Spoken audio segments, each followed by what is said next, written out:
The time is now 6 o'clock, and the August 13th, 2024 Kingsport City Schools Board of Education regular business meeting is now called to order.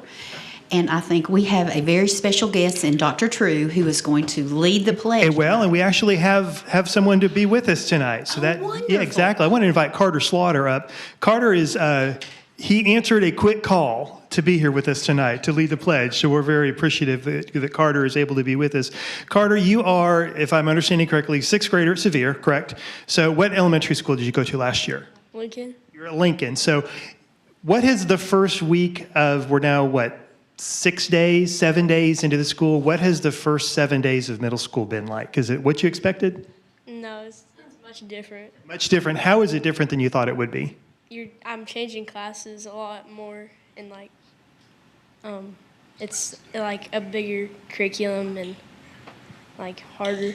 Are there classes you found you like so far? Which ones are those? Gym and art. Gym and art. Gym is always a solid answer. Well, we are glad you're here and hope the rest of your sixth grade first semester goes well. Thank you for being here to help us lead the pledge. And if you all would please stand, we're going to turn right back around here, and I'll hold the mic, and whenever you're ready. I pledge allegiance to the flag of the United States of America and to the republic for which it stands, one nation, under God, indivisible, with liberty and justice for all.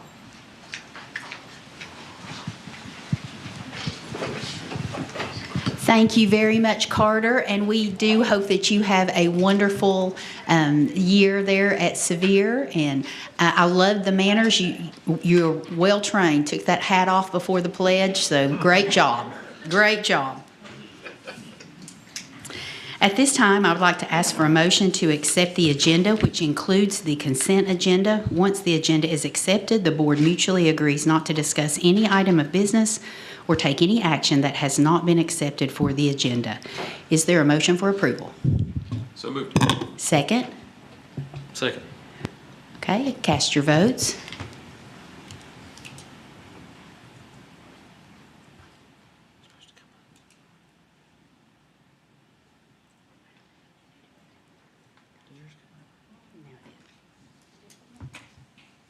Yes, yes it did. Now.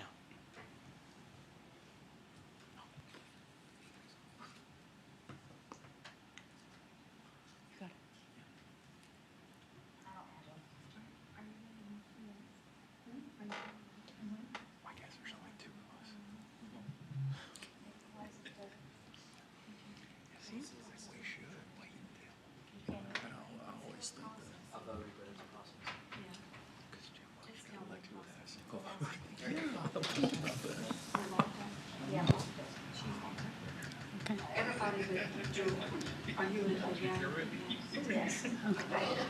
Okay, the votes have been cast. We're still having a little bit of a technical issue, but all in favor? Aye. Aye. I'm sorry, aye. Okay. Any opposed? Any abstentions? Okay, we will move along. And our first order tonight of business is to have a recognition for DBXL, and that will be by Mrs. Byers. Problem child. I couldn't be more delighted to make this presentation tonight, and obviously there's a lot of people from the school who are very excited about this designation as well. It is my honor tonight to recognize DBXL for being redesignated as a Tennessee STEM school designation. They were part of the inaugural class in 2018 to be one of the first in Tennessee to receive this. And they go through a very rigorous application process in order to maintain their science technology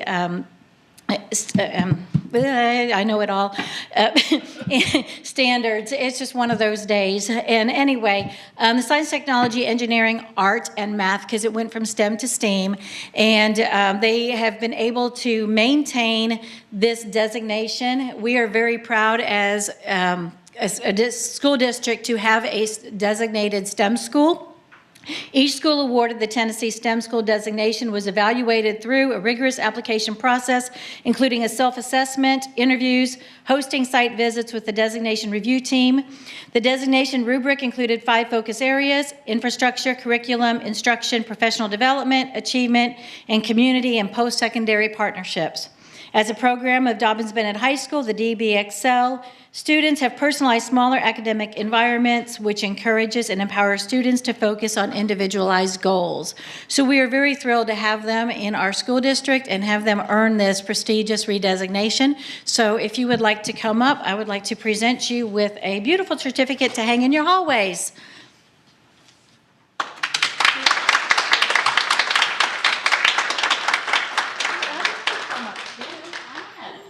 You guys all earned it. Come on. You all earned it. You all earned it. It wasn't just one person. That's right. But we're glad the application they did this. Well, they do the hard stuff. Yeah. But filling out paperwork's no fun either. So that is true. You probably want to go over by the Kingsport City School. Go to the corner.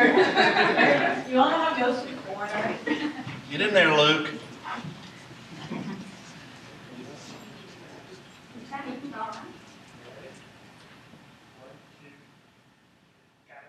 Congratulations, guys. Thank you.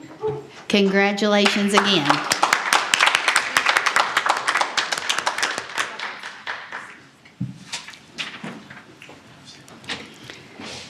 This is a time when members of the audience are invited to comment on agenda items. It is not the time to speak about personnel issues, as there are more appropriate ways in which these can be addressed.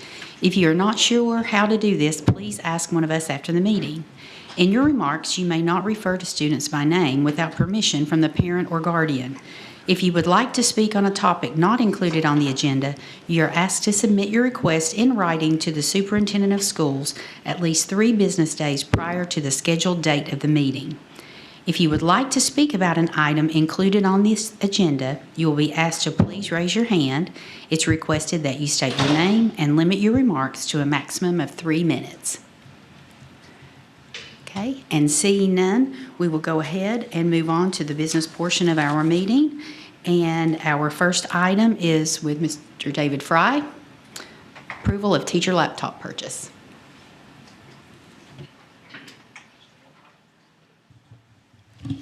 Good evening. Bringing to you tonight for your consideration the purchase of our annual purchase refresh of our teacher devices.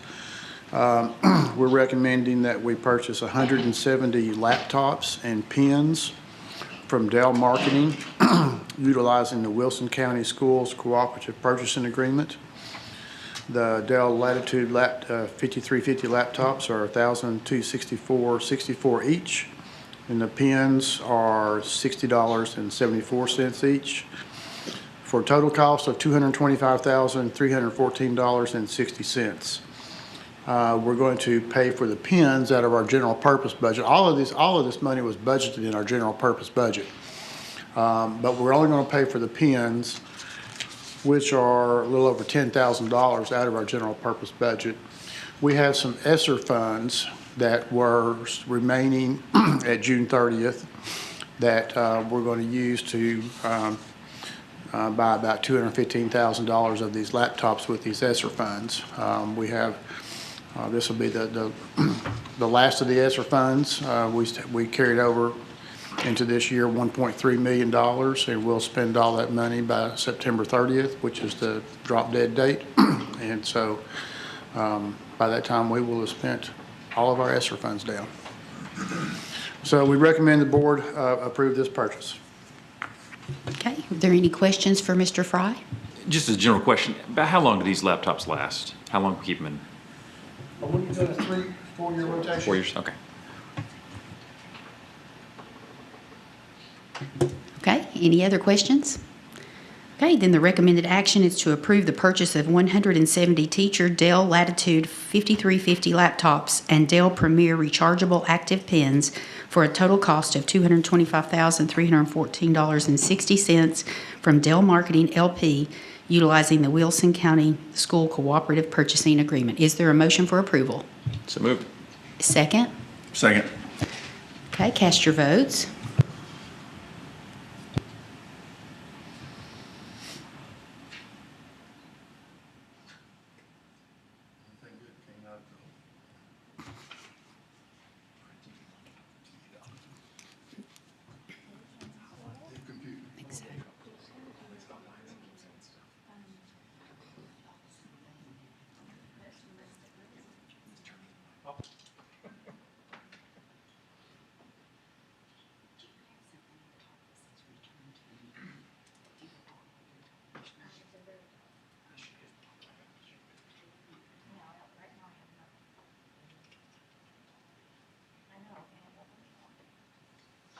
Okay, well, let's go ahead and just vote audibly tonight. We're still having some technical issues.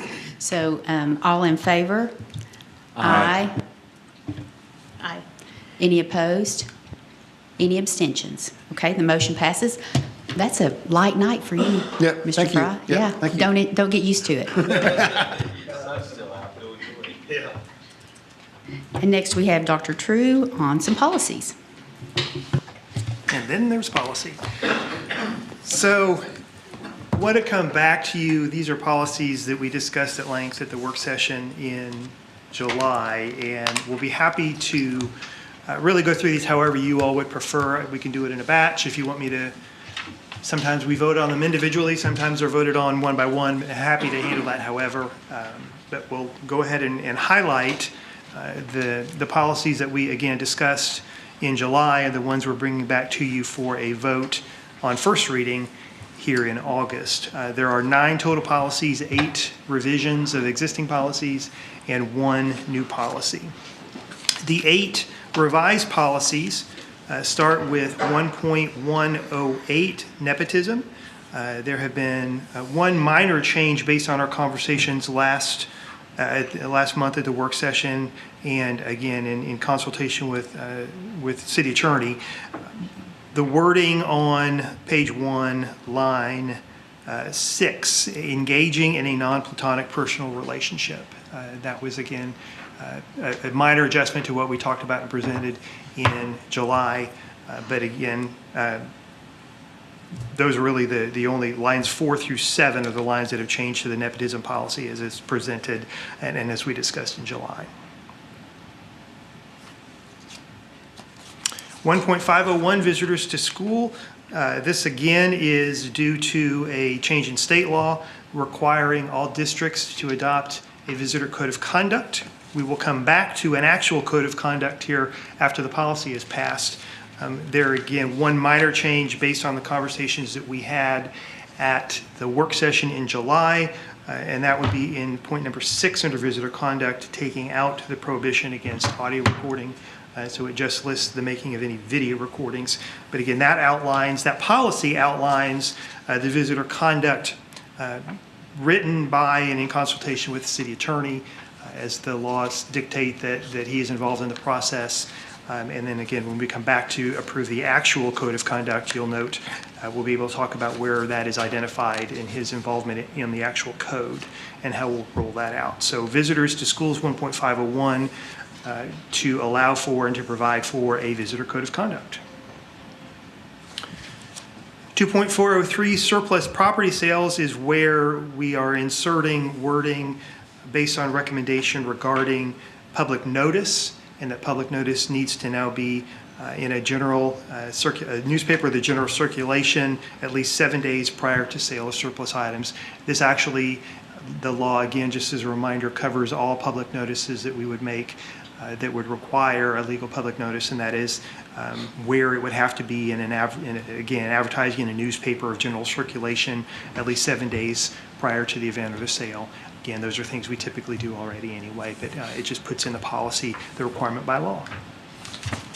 2.601, fundraising, one minor adjustment to that policy in regarding to online fundraising.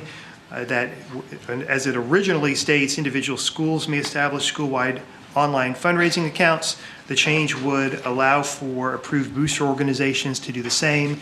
This came out of the DV Activities Committee meeting several months ago. to not only to allow it, but I think most importantly as well, that the next sentence in the existing policy is that the fundraising requirements that are established and that those booster organizations would have to follow in doing so out of the internal school uniform accounting policy manual. So it provides some parameters to that. 3.205, security. Again, this is a new law, Public Chapter 882, that requires principals immediately report certain types of assaults and certain acts of vandalism to the superintendent of schools. Again, part of our normal procedures, but that puts that requirement actually in our policy, so it aligns with state law. 3.500, food service management. This is a change in policy due to our use and involvement in the community eligibility provision. So we are striking the section on page 3, lines 4 through 12, that allowed for charging of items for insufficient funds, because now we don't have to, because students are receiving through CEP free meals. They would still have to pay for and will have to pay for a la carte items, second lunches. They would not be able to charge those. They would have to have money in their account for those. 4.403, library materials. Again, this is in relation, another revision due to the Age Appropriate Materials Act of 2022, which sets some more specific criteria and standards for items that would be removed. Most of those you can see there on page 2, that lists some of the different types of descriptors of what those items would involve. So it provides more clarity for everyone, I think, regarding inappropriate materials in libraries and classroom libraries. 6.409, child abuse and neglect. Again, this really reflects our current policy, but it also states that the superintendent shall notify the Department of Children's Services, who the child abuse coordinator and the alternate child abuse coordinator are. And so again, those are things we already do, but it puts that in the policy. And then new policy, 4.201, use of artificial intelligence programs, outlines general criteria as well as how staff and students can use that and who is involved with and will be tasked with overseeing AI programs as we move forward. Again, we discussed this last month, but also the fact that I think we would anticipate as this technology evolves and changes, this is also a policy that will evolve and change with it. And so that really is a starting point. That is, again, the only new policy that we would bring to you tonight. That will need to come back for a second reading if you all approve it on first reading this evening. I'm curious question that doesn't have a lot to do with the policy, but do teachers have access to some sort of software now that will scan through a student's papers to pick up on plagiarism, red flag potential plagiarism? Andy Arnold, our Chief Technology Officer, is I'm just coming up to curious, discuss. and I wondered how does this work okay with that?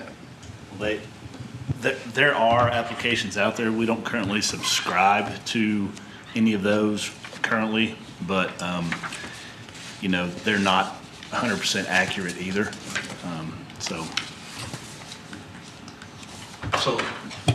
So this is not in any sort of position of conflict or potential conflict with, since we're not using them, right? The policy itself? No. No.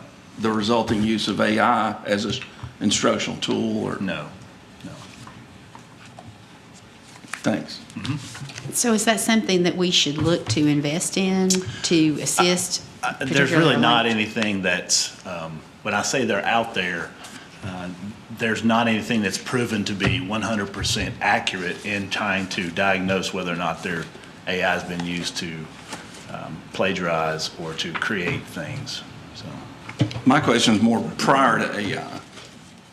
Like, yes. do we use utilize any software today? Yes. Prior to AI so does this, No. as AI is starting to be utilized, is it going to conflict with any application of? No, sir. I Okay. do not believe so. Okay. Thanks. Mm-hmm. Okay, so any other questions for Dr. True or Mr. Arnold? Okay, so the recommended action then is to approve on first reading Policies 1.108, 1.501, 2.403, 2.601, 3.205, 3.500, 4.403, and 6.409 as revised policies, and then to approve on first reading for a new policy, 4.214. Is there a motion for approval? Motion to approve. Second. Okay. All in favor? Aye. Any opposed? Any abstentions? Okay. Thank you, Dr. True. So with that, we'll just segue right on to. Very good. So yes, visitors in schools that we just passed, 1.501, in consultation with the city attorney, again, to determine an actual visitor code of conduct. And so the wording in the code of conduct is identical to what is in the policy. One of the things we then would add to that are, based on the law, a contact point, so that if folks have questions, who at the school they would contact, that would be the school principal. So each individual school will have their own version of the code of conduct listing that contact point. We are ready, really, upon passage tonight, to begin the process that is outlined by law and also by the policy as far as who is notified and how they are notified. We will send copies of this to schools so they can go ahead and post them. What we'll do right away would be, again, pending passage, likely a kind of a letterhead version this way, but then we will also work to have something a little more substantial printed at school entrances. We will also begin notifying staff members per the policy, as well as parents. Parents by law, again, need to receive a written copy of this, so we will be producing those and sending those to parents so they will have those. So that process, again, will begin all of those notification processes upon passage as early as this evening. Okay. Any questions for Dr. True? So the recommended action then is to approve the proposed Kingsport City Schools Visitor Code of Conduct as presented. Is there a motion for approval? Motion to approve. Second. All in favor? Aye. Aye. Any opposed? Any abstentions? Okay. Thank you, Dr. True. Thank you very much. And so our last business item is the organization of the Board of Education for 24-25. Per our policy 1.200, the election of board officers, the president and vice president for the term September 1, 2024 through August 31st, 2025. Will now occur as shared previously with the board. Members wishing to nominate themselves or another member were to submit their nominations via email to Mrs. Altizer no later than 5 p.m. on Wednesday, August 7th, 2024. Ms. Altizer has attached the ballot of nominees to the agenda and has provided paper ballots for tonight's votes. So now, if the members will mark your ballot and sign your ballot and then pass it to Mrs. Altizer.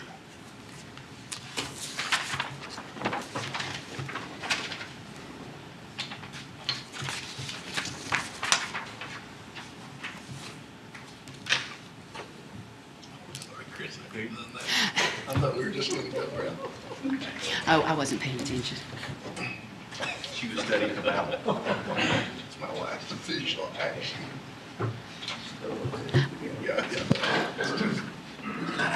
Okay, so Ms. Altizer, if you would now read the ballots, please. Am I reading the person's name? Mm-hmm. Okay, Melissa Woods voted for Melissa Woods and Dr. Fletcher. Brandon Fletcher for Melissa Woods for president and Dr. Fletcher vice president.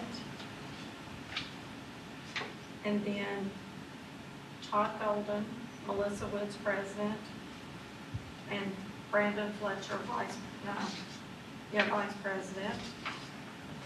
I love your signatures, but, Tim Tate voted for Melissa Woods president and Dr. Fletcher vice president, and Julie Byers voted for Melissa Woods president and Todd Golden vice president. So it's 4 votes for Dr. Fletcher and 1 for Mr. Golden for vice president and all for Melissa Woods president. Okay. Thank you, Ms. Altizer. And so the elected individuals will assume office on September 1, 2024. So thank you very much. And a relatively quick meeting. I think if you hurry, you might be able to get downstairs and get a burger or something with the celebration down there. Our upcoming meeting dates, August 27th will be our August work session at 6 o'clock. September 10th will be our regular business meeting. September 23rd is the TSBA Northeast Fall District meeting at Chucky Doak High School. And then September 24th will be a BOE work session. And that'll take us through the end of September. So any other questions, comments? One thing I did want to share, and this isn't really a report, but I read this in the paper today. If you are interested, there is a survey being provided by the Professional Educators of Tennessee, and it's about school vouchers. And so you can go on and fill it out as a parent, as an educator, as just someone who's interested. And the website is proedtn.org. So PROEDTN, proedtn.org, and it pops it up to where you can take that survey, and I highly recommend you do. I'm not exactly sure what it'll be used for, but it's a way for us to voice support or concerns, because I'm confident that that will come up again in the next legislative session. So captive audience downstairs with some of our legislators, if you'd like to swing by there and say hello. But just wanted to pass that along. That may be something we can send out to the district just so our educators are aware of this. It was just a small blurb in the newspaper today that I ran across. So, okay, well, school is off to a great start. We're excited about that. We went the entire first day with no wind advisories and et cetera, et cetera. So 7 for 7. 7 for 7. We like that. We like that. Well, thanks again to everybody who's making great things happen in our district. And with that, we will adjourn. Roll Tribe.